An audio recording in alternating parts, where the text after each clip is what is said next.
Now back to Inside West Virginia Politics with Mark Curtis. And welcome back to our final segment this week on Inside West Virginia Politics. We're wrapping up some action by the legislature, the annual 60-day session. Joining me right now is Rusty Williams. He is the patient advocate on the West Virginia Medical Cannabis Advisory Board. That's a mouthful, right? Yes, sir. Fit that all on one business card?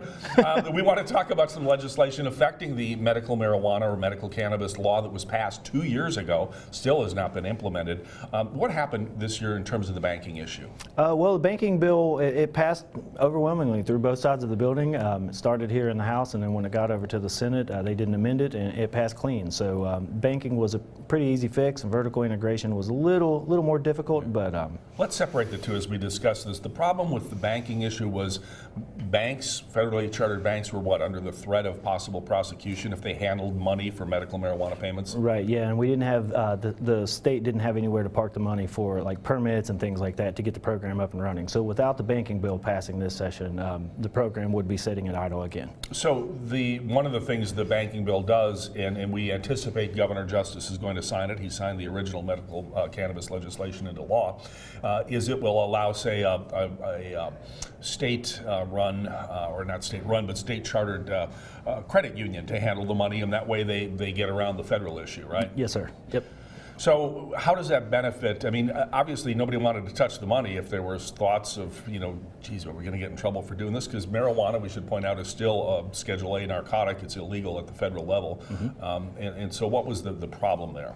To be honest with you, I don't really know what the problem was. We're not reinventing the wheel here in West Virginia. There are 32 other states that do it, and they've all found a way to make this happen. I'm not really sure. I think there was a lot of fear with, state employees getting in trouble for handling the money. So I know that indemnification in the bill was a big issue with the Treasurer's office. But I think that now that that's been addressed, I think that we're going to see entities coming out of the woodwork ready to take these funds and get this program up and running. Because it's business. There's money to be made. Right. Let's talk about vertical integration, and let's go back in time. 2 years ago, they passed a bill in both houses. The governor signed it, allowing medical cannabis in the state.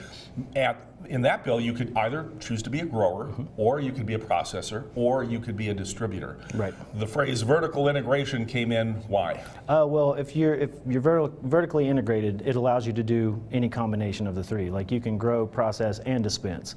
And what that does, right now, dispensaries, they can't write off anything as far as cost of doing business. So without vertical integration, it's too cost prohibitive, and nobody wants to touch it. Putting this vertical integration in lets them start a seed to sale basically operation, and that'll get this thing up and running. Without vertical integration, it was really too cost prohibitive to run. So with this going to bed with and being signed by the governor, a person can be a grower, and then they can process it, and they can actually open a distributor. So they can do all three functions. Yes, sir. Yes, sir. We mentioned you're the medical cannabis patient advocate for the state. Why did you get appointed to that? I think I got appointed to that because I've spent so much time up here advocating. After it saved my life through cancer, I've dedicated my life to ending prohibition. I want to make sure everyone that finds themselves in the position that I was in has access to the medicine that got me through it. So you were a cancer patient? Yes, sir. How did it help you? With nausea and vertigo that came from chemotherapy, I thought I knew what it meant to be dizzy. I had absolutely no idea. Once the nausea medicine wears off after chemotherapy treatments, the room starts spinning so violently you can't open your eyes. And within 30 seconds of one hit of cannabis, that stops. And I mean, it's almost instant. So how's your health now?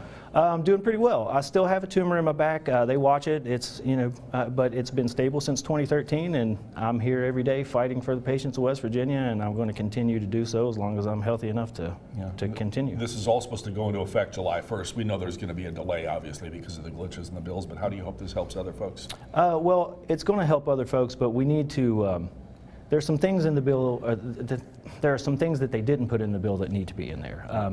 As far as the vertical integration goes, I'm not really comfortable with the way it was set up. It's only going to allow 10 entities to get into the game, and to me, that's the wrong way to go about it. West Virginia has a long history of outside interests coming in here, taking industry from our people, and sending the profits right out the door. And I'm afraid that's going to happen with this, with the vertical integration bill that we're passing. All right, we'll continue to keep an eye on the subject. We want to thank Rusty Williams, the patient advocate on the West Virginia Medical Cannabis Advisory Board. Thanks for being here. By the way, we're going to be back here next Sunday, but if you want to catch us during the week, week. We're on a podcast now. Just go to your favorite podcast location and download us, Inside West Virginia Politics. Thanks for joining us, folks.